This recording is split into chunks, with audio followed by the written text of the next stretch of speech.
राष्ट्रीय सुरक्षा अधिनियम यानी नेशनल सिक्योरिटी एक्ट या रासुका 23 सितंबर 1980 को इंदिरा गांधी की सरकार के दौरान अस्तित्व में आया था। यह कानून राज्य और केंद्र सरकार को एक ऐसे व्यक्ति को हिरासत में लेने का अधिकार देता है जो राष्ट्र की सुरक्षा के लिए खतरा बन चुका हो। राष्ट्रीय सुरक्षा कानून यानी एनएसए में यह प्रावधान है कि सरकार किसी संदिग्ध व्यक्ति को बिना किसी आरोप के 12 महीने तक जेल में रख सकती है। तो चलिए जानते हैं कि आखिर ये रासुका यानी एनएसए क्या होता है और कब लगाया जाता है।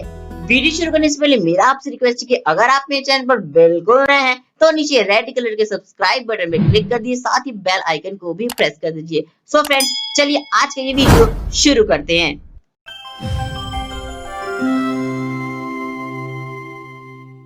भारत के अलग अलग राज्यों में राष्ट्रीय सुरक्षा कानून यानी नेशनल सिक्योरिटी एक्ट या रासुका को अलग अलग मामलों में लगाया जाता है। अभी हाल ही में कोविड-19 के विरुद्ध लड़ाई में कोरोना वॉरियर्स के नाम से प्रसिद्ध डॉक्टर्स, नर्स, पुलिस, सफाई कर्मचारी के ऊपर हमले होने की घटनाओं और इनको परेशान करने की घटनाओं के बीच उत्तर प्रदेश सरकार और मध्य प्रदेश सरकार ने इस कानून के तहत कुछ लोगों पर मामला दर्ज किया था।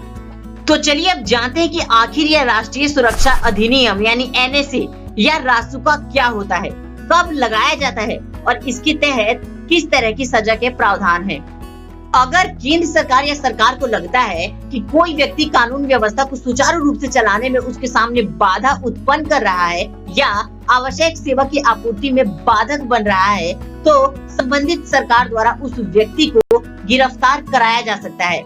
राष्ट्रीय सुरक्षा कानून 23 सितंबर 1980 को इंदिरा गांधी की सरकार के दौरान अस्तित्व में आया था। रासुका में संदिग्ध व्यक्ति को बिना किसी आरोप के 12 महीने तक जेल में रखा जा सकता है।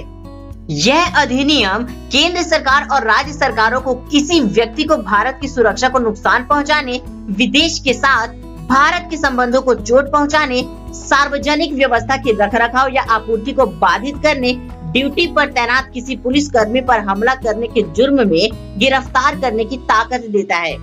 एनएसए के तहत संबंधित अधिकारी को यह पावर है कि वह संदिग्ध व्यक्ति को बिना कारण बताए 5 दिनों पर कैद में रख सकता है, जबकि विशेष परिस्थितियों में यह अवधि 10 दिन तक हो सकती है। इसके बाद उसे राज्य सरकार की अनुमति जरूरी है। एनएसए के तहत गिरफ्तार व्यक्ति सरकार द्वारा गठित किसी सलाहकार बोर्ड के समक्ष अपील कर सकता है, लेकिन उसे मुकदमे के दौरान वकील की सहायता प्राप्त करने का हक नहीं है। यह कानून सरकार को किसी विदेशी को उसकी गतिविधि को नियंत्रित करने के लिए गिरफ्तार करने या देश से बाहर निकालने की शक्ति भी देता है। राष्ट्रीय सुरक्षा कानून यानी एनएसए में यह प्रावधान है कि सरकार किसी संदिग्ध व्यक्ति को बिना किसी आरोप के 12 महीने तक जेल में रख सकती है, लेकिन सरकार द्वारा नए सबूत मिलने पर इस अवधि को बढ़ाया जा सकता है। अगर कोई अधिकारी किसी संदिग्ध व्यक्ति को गिरफ्तार करता है तो उसे राज्य सरकार को इस गिरफ्तारी का कारण बताना पड़ता है। जब तक राज्य सरकार इस गिरफ्तारी का अनुमोदन नहीं कर देती है, तब तक गिरफ्तारी की अधिकतम अवधि 12 दिन से ज्यादा नहीं हो सकती है। ध्यान रखने वाली बात यहाँ पे ये है कि गिरफ्तारी के आदेश जिला मजिस्ट्रेट या पुलिस आयुक्त अपने संबंधित क्षेत्राधिकार के तहत जारी कर सकते हैं।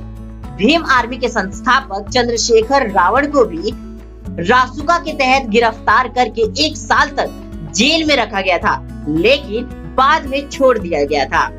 राष्ट्रीय अपराध रिकॉर्ड ब्यूरो यानी national crime record bureau NSA के तहत मामलों को अपने डेटा में शामिल नहीं करता है, क्योंकि इस कानून के तहत बहुत कम संख्या में एफआईआर दर्ज की जाती है। इसलिए एनएसए के तहत गिरफ्तार किए गए लोगों की संख्या के बारे में सटीक जानकारी नहीं है। ऐसा देखा गया है कि इस कानून में भी संदिग्ध व्यक्ति को बिना किसी कारण बताए गिरफ्तार किया जा सकता है और कुछ समय तक अपना वकील रखने की भी अनुमति नहीं होती है। इसलिए इस कानून की तुलना अंग्रेजों की रॉलेट एक्ट से भी की जाती है। तो उम्मीद करता हूँ दोस्तों कि एनएसए क्या होता है और इसे कब लगाया जाता है ये सब समझ आ गया होगा। अगर ये वीडियो आपको अच्छा लगा तो एक लाइक कर दे और अगर आप मेरे चैनल पर बिल्कुल नए हैं तो नीचे रेड कलर के सब्सक्राइब बटन पे क्लिक कर दे। सो फ्रेंड्स, इस वीडियो में अब तक के लिए इतना ही। मिलते हैं अपने नए वीडियो में एक नए टॉपिक के साथ। तब तक के लिए bye bye and take care.